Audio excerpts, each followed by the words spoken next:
I will mainly focus on the probability distributions, mainly normal distributions, binomial distributions, gamma distributions, and Poisson distribution, okay? There are many different types of distributions, as you can see on the book or in the book, but I will mainly focus on these. I have prepared like 6 questions today. I hope I will be able to solve all of them, but I may choose 4 of them, and like, I don't want to repeat myself for similar questions. I want to give you not very similar, a little bit different questions as far as I can do. Okay, so let me share my screen. I hope you are ready, right? So you can see my screen. You can see my OneNote page. Yes? Yes, sir. Okay. So arkadaşlar, let me try to focus on this question, and I will start on my own. Then I will let you do it, let's say the B part and C part yourself, okay? So I want to give a kind of introduction to the topic. If you remember, we had uniform distribution. We had like normal distributions, and we were discussing these on the Tuesday session. And I shared my slides with you, and I wanted you to be going over those slides in the class. I told you that. Now we are going to do some practice, and there are very nice examples in the book. There are very nice questions in the book. Please check them and then see how you do those questions. And if you have any problems, please ask on Tuesday. Okay. So here is my question. A soft drink machine is regulated so that it discharges an average of 200 millimeters per cup. Discharges means fills the cup. Okay. If the amount of drink is normally distributed with a standard deviation equal to 15 milliliters.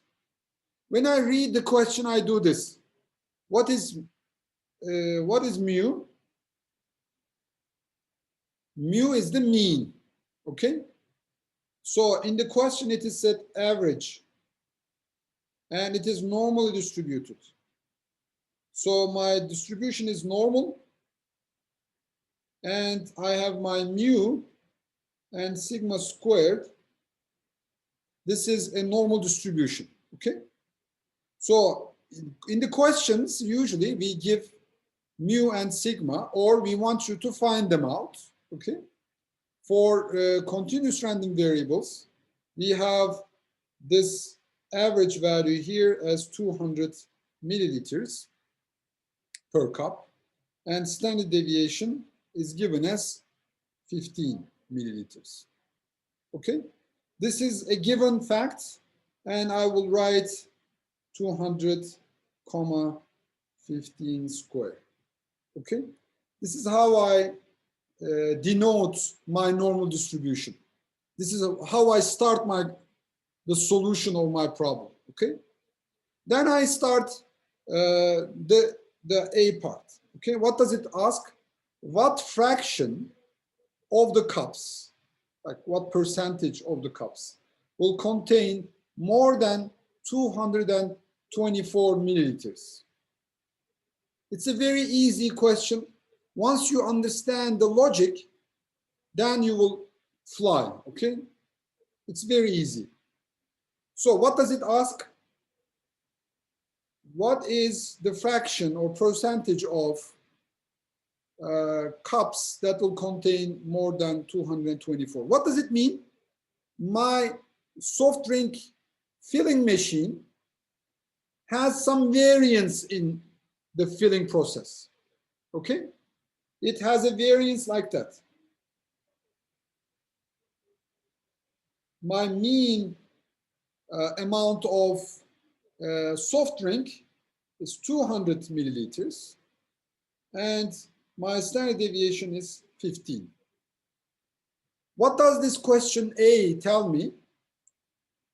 224 will contain more than 224. That means I will check this part.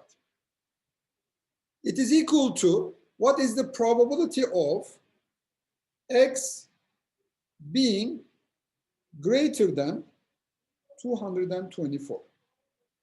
So first, I read the question. I understand what it means in terms of probability. And then I will do a standardization. Okay? This is how I fly. This is how I go. So the area under this curve here, 224, is the task that I will do right now. How should I proceed? I have to standardize my distribution. What does it mean, arkadaşlar? It means the random variable is X here. I'm going to convert it to Z, whose mean will be 0 and whose variance or standard deviation will be 1. Okay? This is general normal distribution, general normal distribution. This is standardized or standard normal distribution. And as I said in the class, we have Z tables for the area under the curve like that. For example, if this is Z1, and if I'm after probability of Z less than Z1, I can take a look at my Z table and find the value here. Okay? You don't have to do any integrations and anything. You can check the Z table. And all the time, you will be able to use Z table in your solutions. Either I will be giving them, or I will let you check them online, or even in MATLAB, there is a Z table function, or in other Excel or something, you may find Z table for like values for any Z1. Okay? So let us continue, and I will show you how we read values from Z table. Okay? It's one of the basic things that I want you to know at this point. Evet. So what is next? I want to convert X to Z. How will I do it? X minus mu divided by sigma. If you remember, that was our definition. Okay? If my data is normally distributed with mu mean and sigma standard deviation, if I would like to make it zero mean, this is how we do it as zero mean. I subtract mean from all values so that I will have zero mean distribution. Let me tell you, 1, 2, 3. What is mean? 2. If I subtract 2 from each value, minus 1, 0, 1. Now my mean becomes 0. If I subtract mean from each value, each random variable value, each random value, then I will have a zero mean distribution. Okay? If I subtract mean and divide by the standard deviation, I will have a standard deviation or variance, which is, this makes this division makes my sigma being equal to 1 for Z distribution. Okay, standard normal distribution. So that's the basic thing that we need to do first. If my question is giving me X, I have to convert it to Z. So what is Z arkadaşlar? What is Z? 224 minus 200, my mean, which is given over here, divided by 15, which is given in my question. Okay? You follow me değil mi arkadaşlar? So it is equal to 24 divided by 15, and it is equal to 1.6. Now I have my Z. What did I find? Z. So this value, 224, in terms of Z, it is 1.6. So what did I do? I converted general normal distribution to standard normal distribution. Why? Because I have a Z table, which gives me the areas under the curve by just finding the Z value, and then I will plug in my Z value and find the probability. It's a kind of trick that we always do. Okay. Otherwise, you have to do an integration, like integral from 224 to infinity, 1 over 2 pi e to the power something something. So the Gaussian distributions integration is needed. That's why we have tables. We don't have to do any integration. Anladık mı burayı arkadaşlar? Yes. So what is next? I have to think in terms of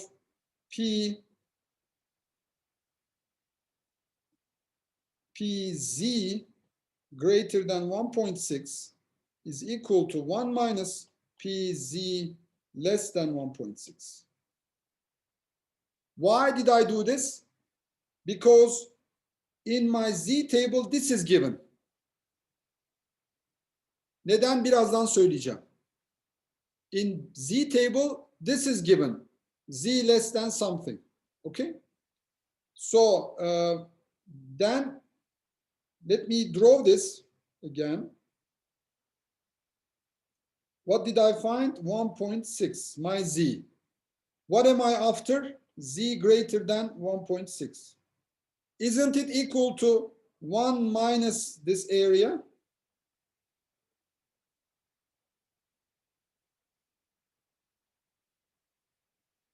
So the yellow part is the left side of 1.6.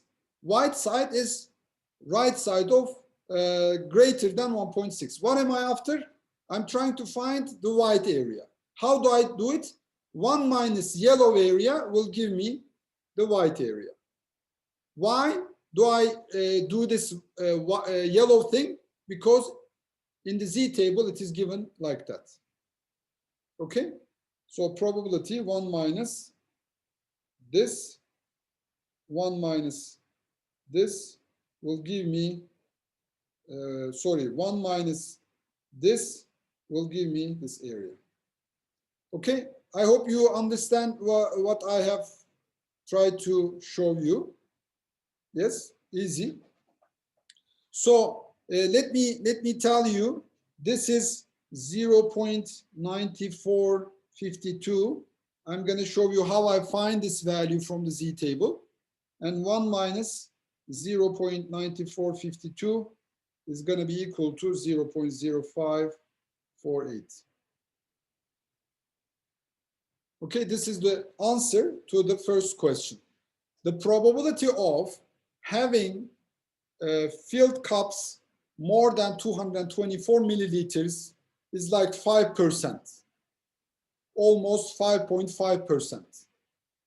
Okay, almost 95% of the cups will have something less than 224 milliliters filled in those cups, soft drink. Anlıyor muyuz arkadaşlar? Peki, let me go to this this Z table stuff.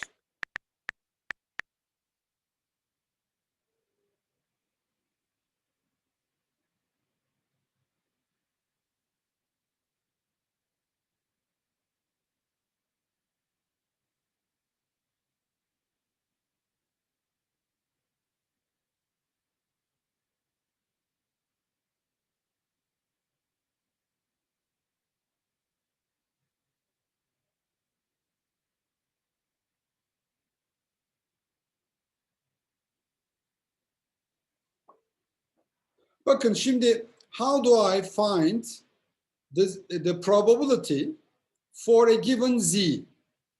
What was my z? 1.6. How do I find 1.6? I come here. Let me. Can you see this 1.6 here? 1.6 over here arkadaşlar. 1.6. Yes hocam. So if it is 1.600, 1.600, I should check the first column. Okay, so what it is? 0.9452. What did I write in the question? 0.9452, right? If it is not 1.6, but if it is like 1.663, what do? I come here, 1.61, 1.62, 1.63. Yani we are looking at them together. 0.11, 0.12, 0.13. If it is 0.13, then I will find out this value as my probability. The area under the area under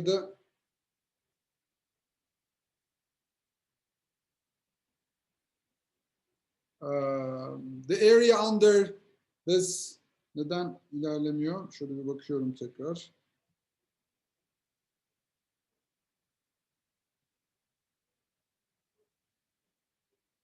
Neyse, yapamadım. So, what are these values arkadaşlar? The area under the normal curve that is less than 0.66. That is less than 0.66. Okay? So, how do I do it? I come here, I draw my distribution, I find my z, and this table will give me this probability here, 0.9452. If this were 2.5, what would happen? Would the probability increase or decrease?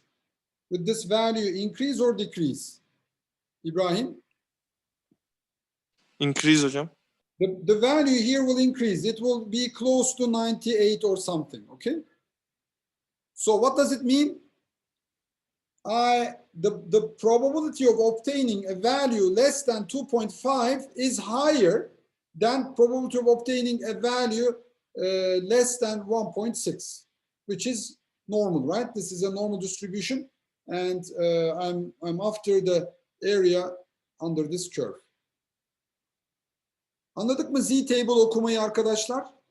So z-table was something like that.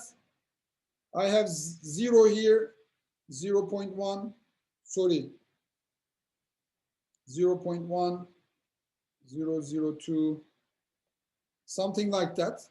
If I am like interested in 0.22 as my z value, then I will read this value here. This will be the probability.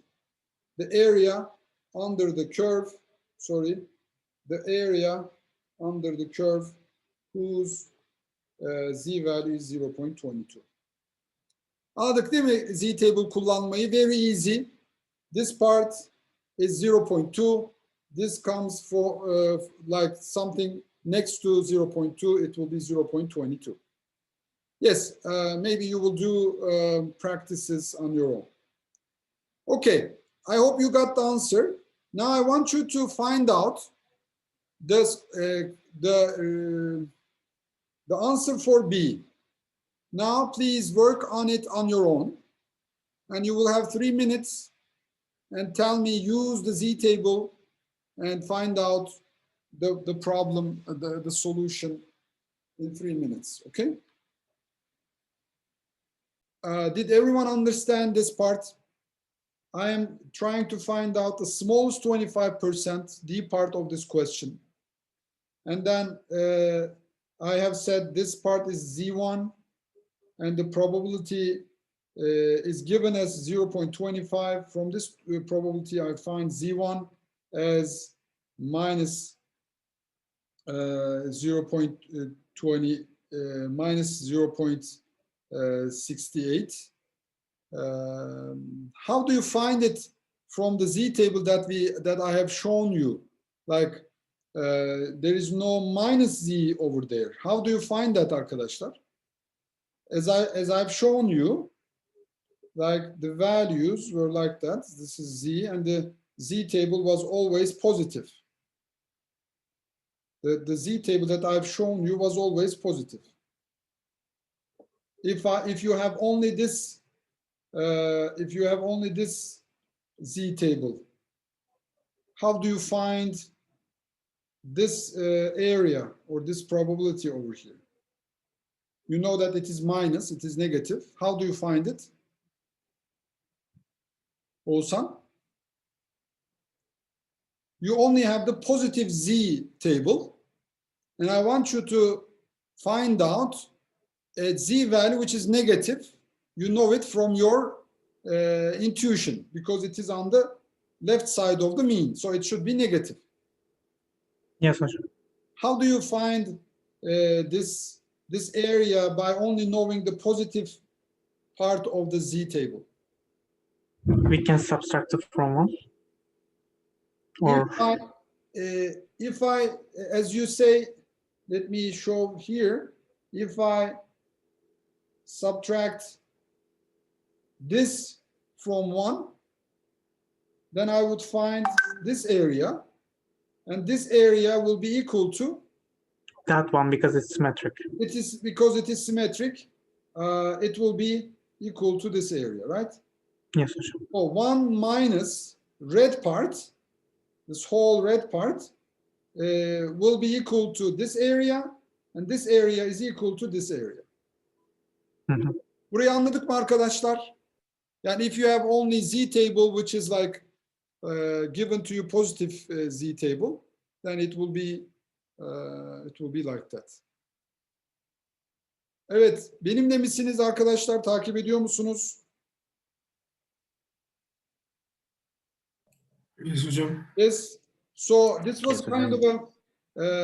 I chose this question from our book so that it shows different things at in one question. Here we just use this conversion. Here we find the area between these two numbers. Here we have to think about binomial, let's say, approximation. When we have many numbers like 1,000, 10,000, or something like that, then the binomial distribution will be approximated as a normal distribution, as you can see from the book and from my slides. You can use the normal distribution characteristics, normal distribution formulations for your questions. And finally, the probability will be given to you, and you may be wanted to find the Z value. Okay. For example, if I ask you this question, arkadaşlar, from Math 301 course, it is known that mu is 50. Okay, like the average grade that students are getting is like 50. What should be the sigma value if I know that the students who are getting more than 90%,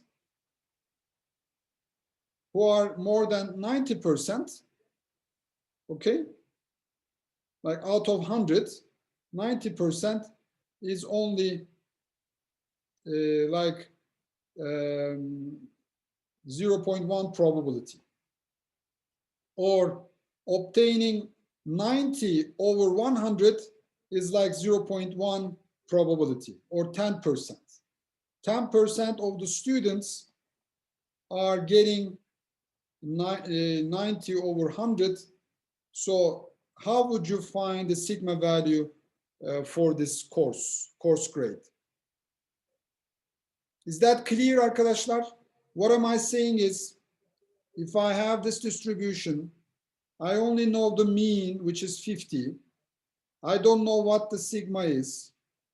And I want you to find out, this is 90, and this probability is given as 0.1 or 10%.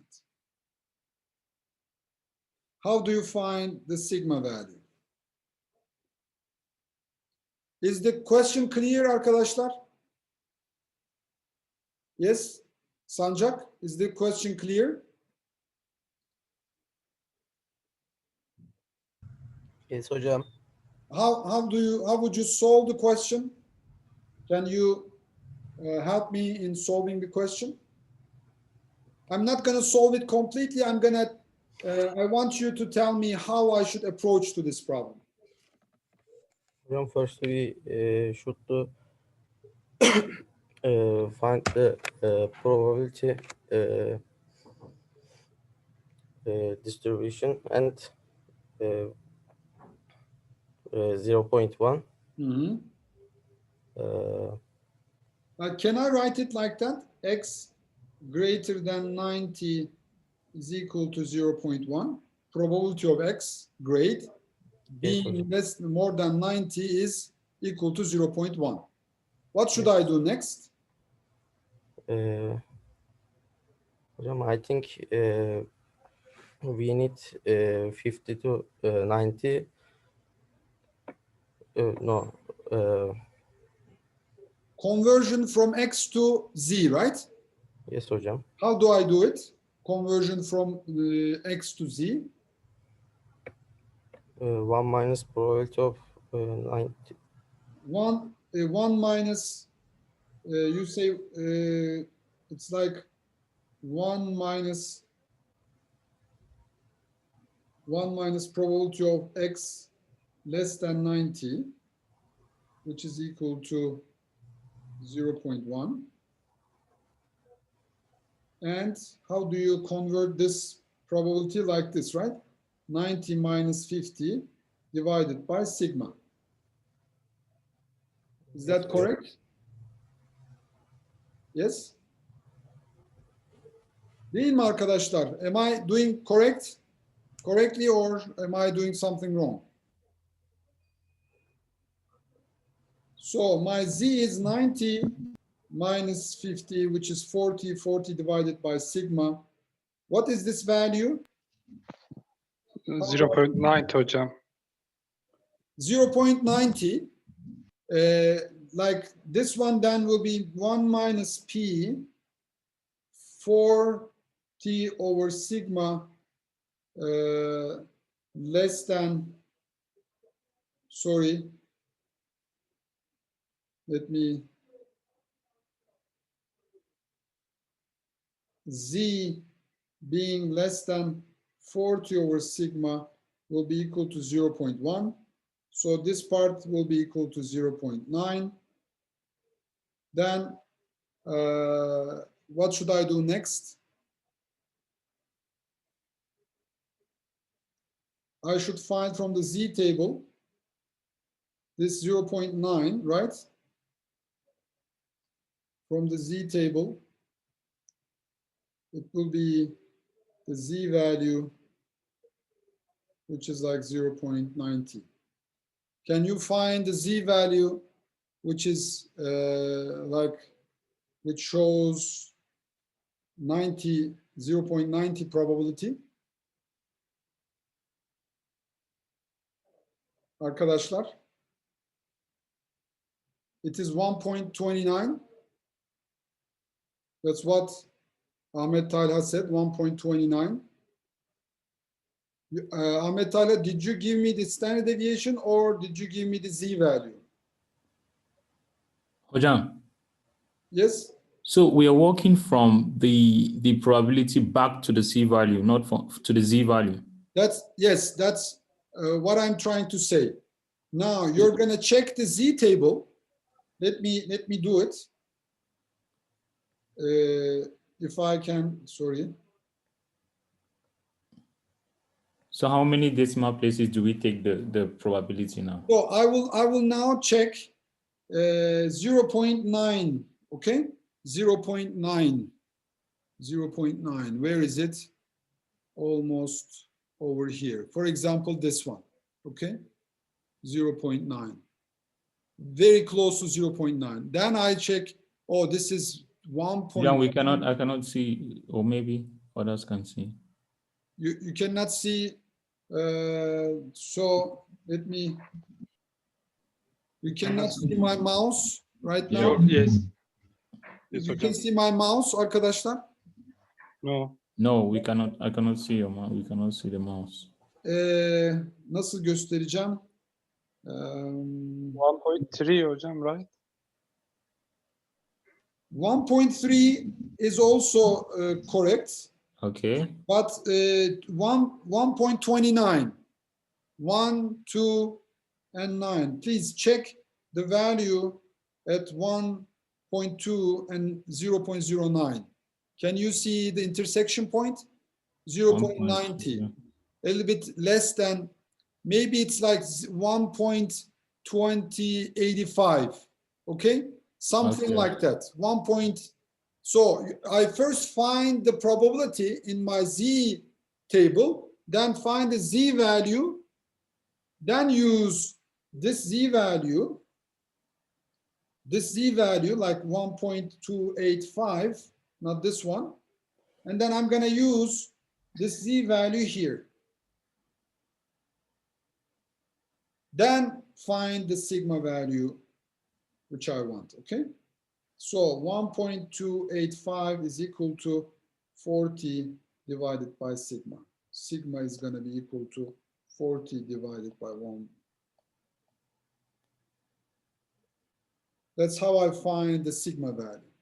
So I've shown you one other type of question by which you can find the Z value from the probability, and from the Z value you may go to the sigma or mu value. Anlaşıldı mı acaba arkadaşlar? Hocam, Yes? because it's not certain, like I could use 1.286 and answer would be different. The answers are very small. They will have very small changes. No problem with that, okay? Don't feel like stressed too much, because, you know, here in this table, maybe you will have certain numbers, but in like MATLAB or other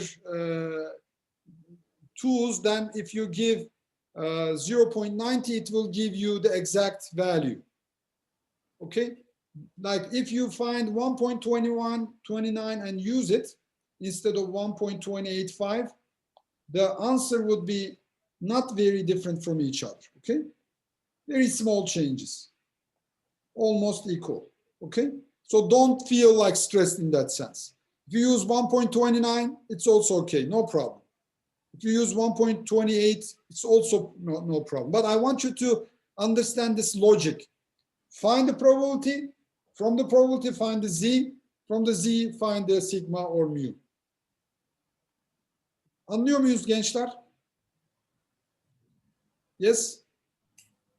Okay, let's have a break of like 7 minutes, and then we will continue after this 7 minutes, okay? Is that okay for you? Okay. Good. Okay.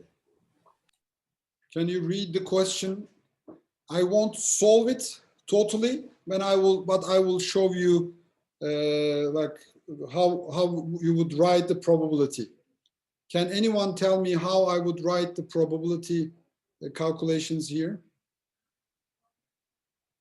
One of the problems that students are facing in this course is that they sometimes have hard time to read and understand the question. Okay, please try to improve that capacity by solving some questions on the book or from other resources.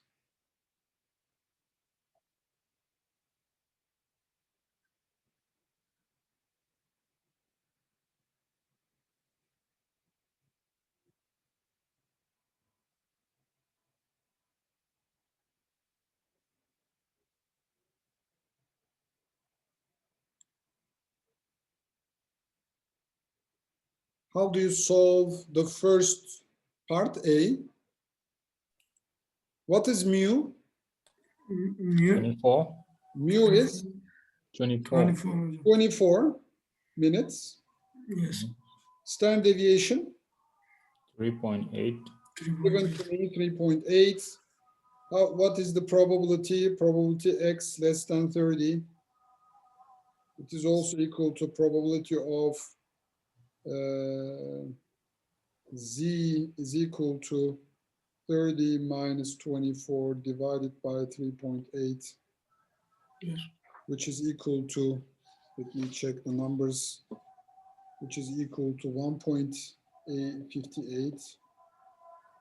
And then a probability of z less than 1.58 is going to be, so the question says, bakın, what's the probability that a trip will take at least 30 hours? Sorry, Hocam, so I should write, it says at least. Yeah, okay. Yeah. yes, it should be x greater than Oh, yes. 30, okay? At least like greater than or greater than equal to, they are the same thing in our case. So it should be, I should draw this, and then be greater than this. And then I will find from the z table like 1 minus probability of z less than 1.58. Okay? So you understand, right? It's easy. Same question, just the story is changing. That's why I don't want to put too much emphasis on this. Now look at the second one. If the office opens at 9 a.m. and the lawyer leaves his house at 8:45 a.m. daily, what percentage of the time is he late for work? It's like at least 15 minutes we can say hocam. Because X will be greater than or equal to 15, right? yes. That's what you're saying, Sedat? Yeah hocam. That Exactly. means we would like to find out the probability of this guy spending more than 15 minutes on the road to work. Yes. That's the question. Same with different wording. I don't want to go with the solution. The solution is like 99.11% of the time he will be late. Okay? I sometimes have this when the schools were open.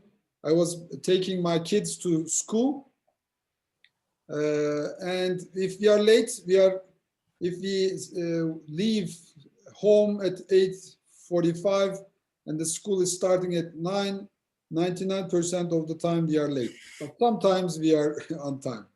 Very little percentage. Evet. How about this question? I'm not going to solve it again. I'm just going to, I just want you to, think about how you should deal with those questions. Please look at the question. Tell me what mean is, what sigma is, and what n is. Mean 150 hocam. 115, standard Deviation deviation 12, 12 and is 600. 600. Okay. What if the college requires an IQ of at least 95? How many of these students will be rejected on the basis of IQ, regardless of their other qualifications? Note that IQs are recorded to the nearest integers. Yani if someone gets 94.5, then that means he got 95. So how would you write the probability here? X greater than 95. X Greater than 95. So we are trying to find out how many of these students will be rejected. Will be rejected. X Minus Smaller 10. than 95. X less than Yes. 94.5. right? Yes. Because if he gets 94.5, then he's gonna be accepted. 95 is the acceptance threshold. Can say 94 also. Okay. So if this guy gets 94.4, he will be rejected. 94 point, let's say 45, he will be rejected. But 94.5, it will be converted to 94, 95. That's why he will not be rejected. Okay.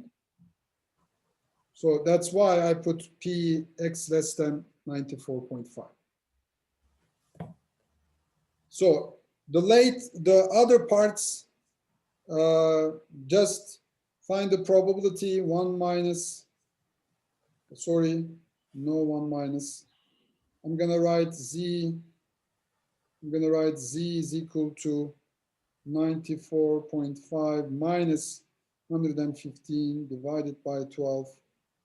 And then I'm gonna find the probability of z less than minus 1.71. Okay, and then the probability is equal to 0.0436. What is being asked? How many students? If it is, if the probability is asked, this is the answer.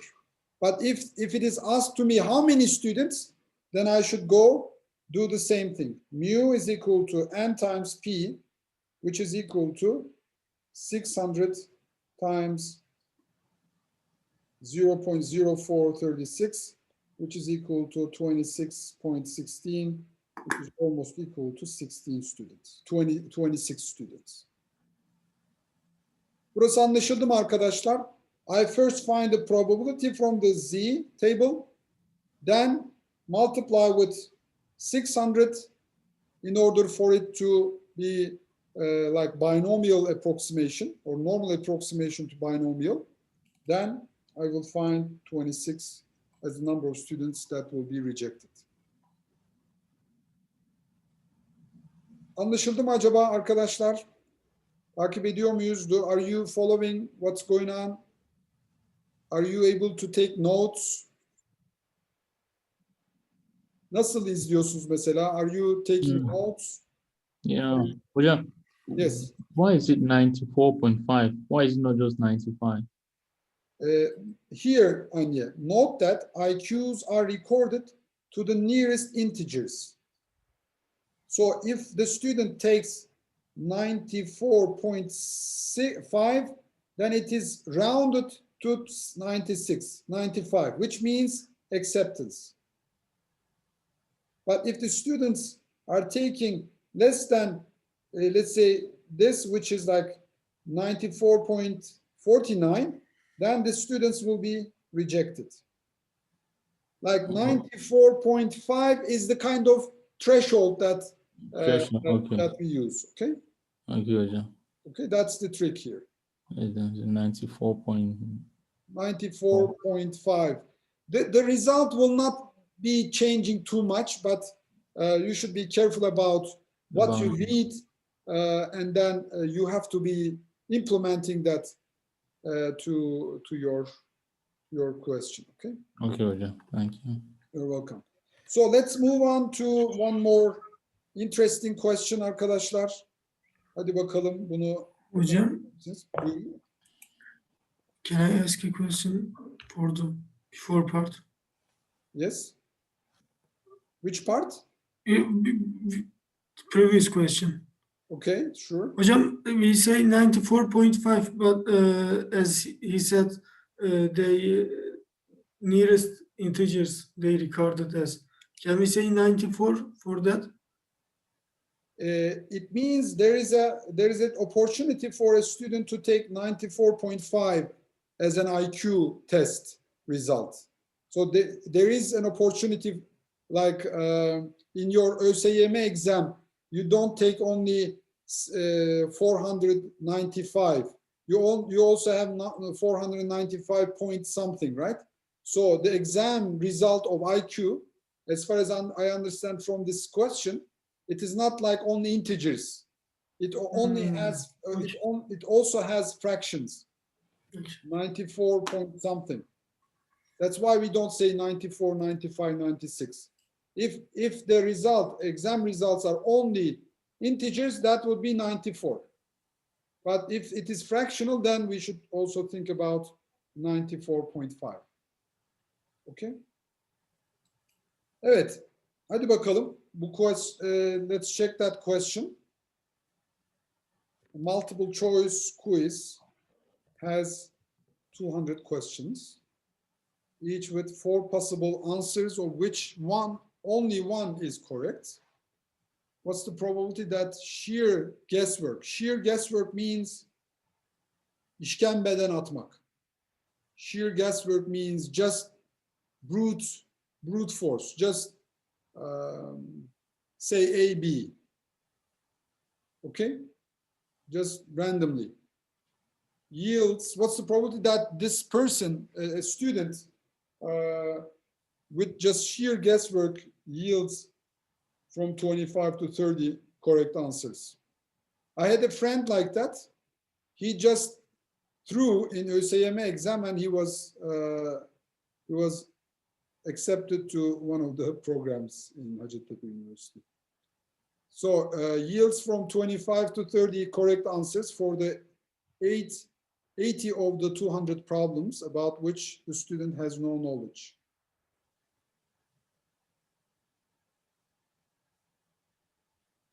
Wow. Where do you even start? Which type of distribution is this? This is a binomial distribution, okay? Because I have 4 possible outcomes for each question. Like I will have A, B, C, D, and in each case I will have only one correct answer, but I'm just throwing from my stomach.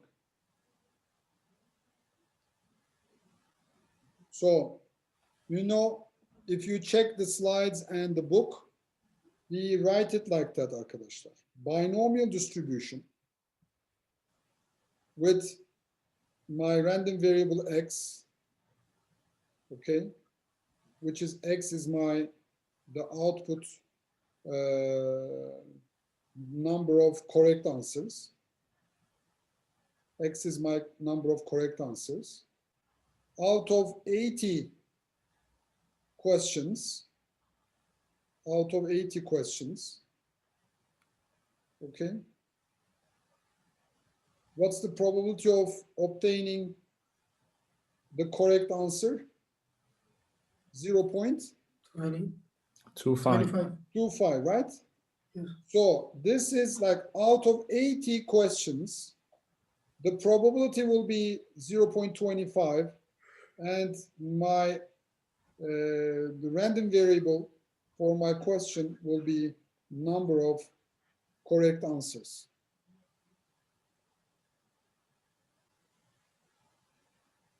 Okay, so then this is called normal approximation to binomial distribution.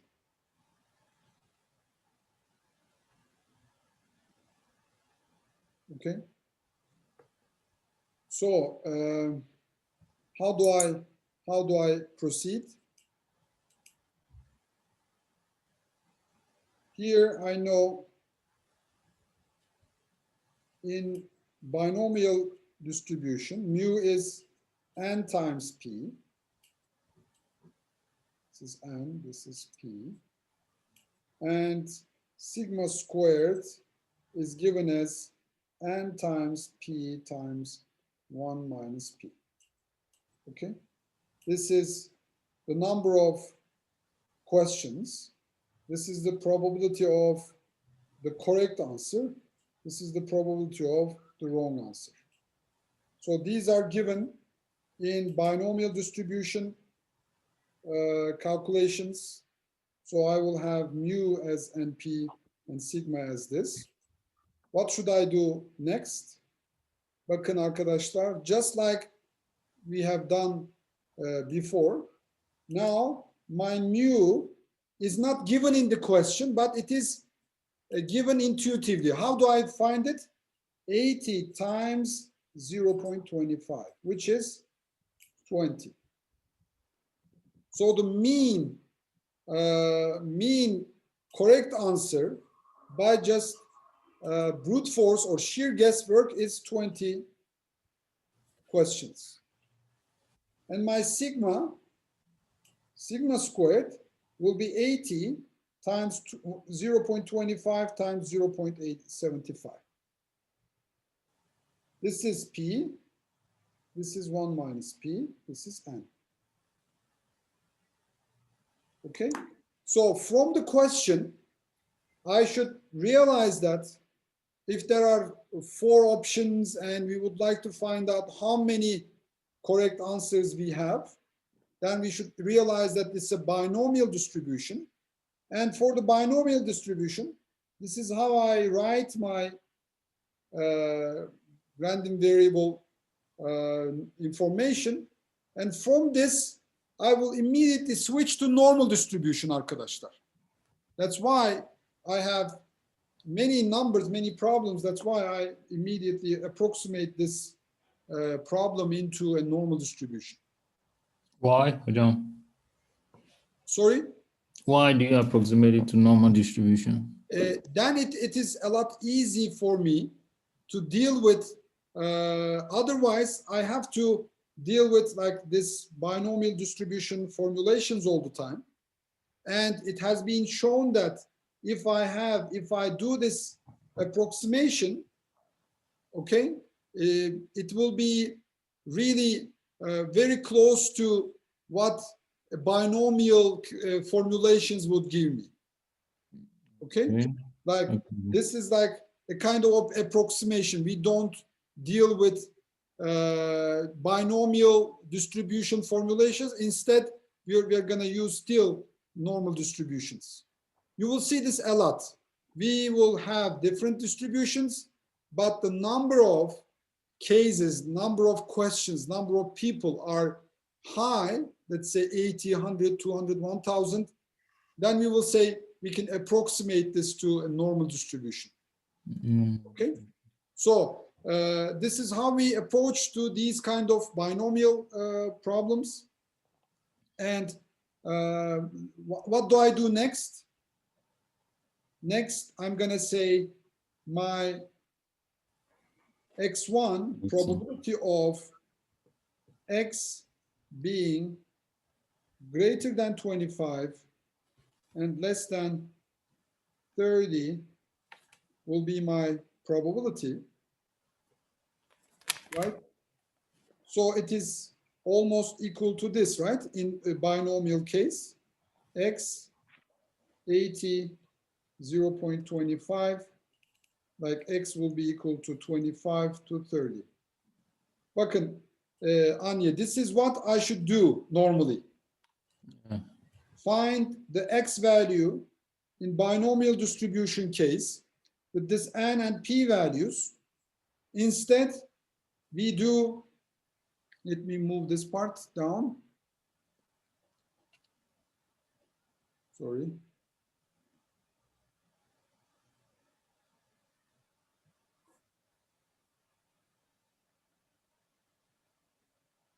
So now instead of doing this, I do such a thing.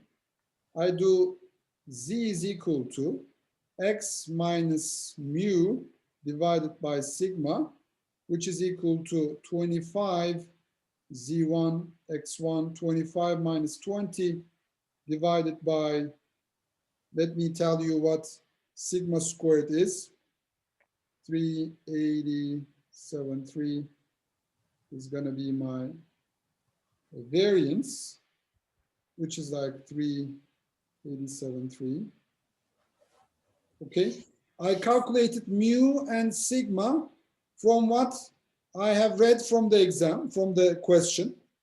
Now, instead of doing this calculation, okay, I am doing this calculation right now. 5 over 380 this is equal to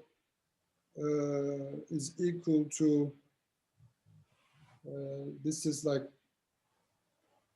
1.16, and Z2 will be equal to x2 minus mu divided by sigma, like 30 minus 20 divided by 387, and then like 10 over 387, then it's equal to 2.71.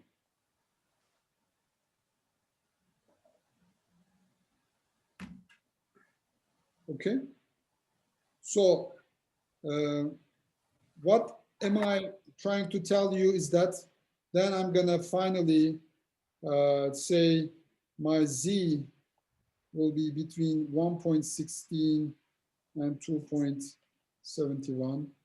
It's equal to probability of Z less than 2.71 minus probability of Z less than 1.16. And then we're going to get the result as 0.1196. Okay, why did I choose this question?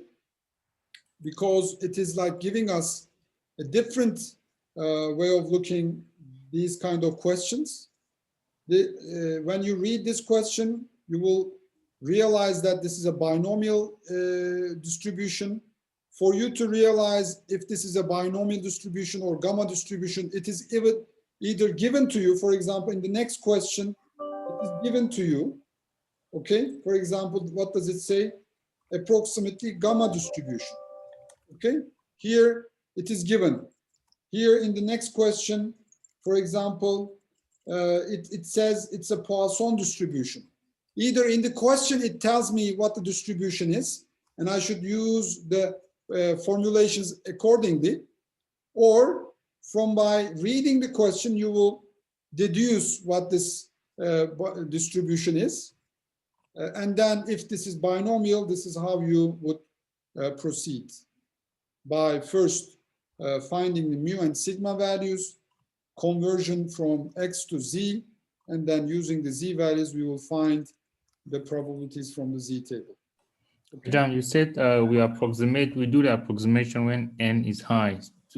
How do you define high when n is 80 and the total number is like 200? In next week, I guess we will talk about this issue of the number of like high number. It is usually like if we say 30 is something that we have, then we would proceed as like normal distribution. But I will talk about some different details next week. Okay, the topic is called central limit theorem. Okay. Okay, we will talk about that, central limit theorem, and law of large numbers. We will discuss about these next week as the 7th chapter, and then we will learn how we should like think about these approximations and why do we do this approximation. Okay. Okay. So just please go over the questions again. If I have done any mistakes in terms of calculations, correct them on your own. Okay. I want you to go over them on your own and see if you're able to do them. And then I urge you, I would like you to go over the questions in the book and in MyLab system and get ready for such questions. And there are different types of questions. If you are comfortable with solving those questions, you will not have any problems in terms of the quiz that we will be doing. But it is sometimes critical for you to understand how you implement a formulation in gamma distribution, in Poisson distribution, and it's very critical for you to study this on your own. And I will provide you some questions, like a study set for you to study on your own about those different distribution types. Okay. So basically, why do we do distributions? Because we would like to model our data with a certain mathematical approach Then from this mathematical formulation, we calculate probabilities, we calculate mu and sigma, and then do our analysis accordingly. Okay. So this is all for today.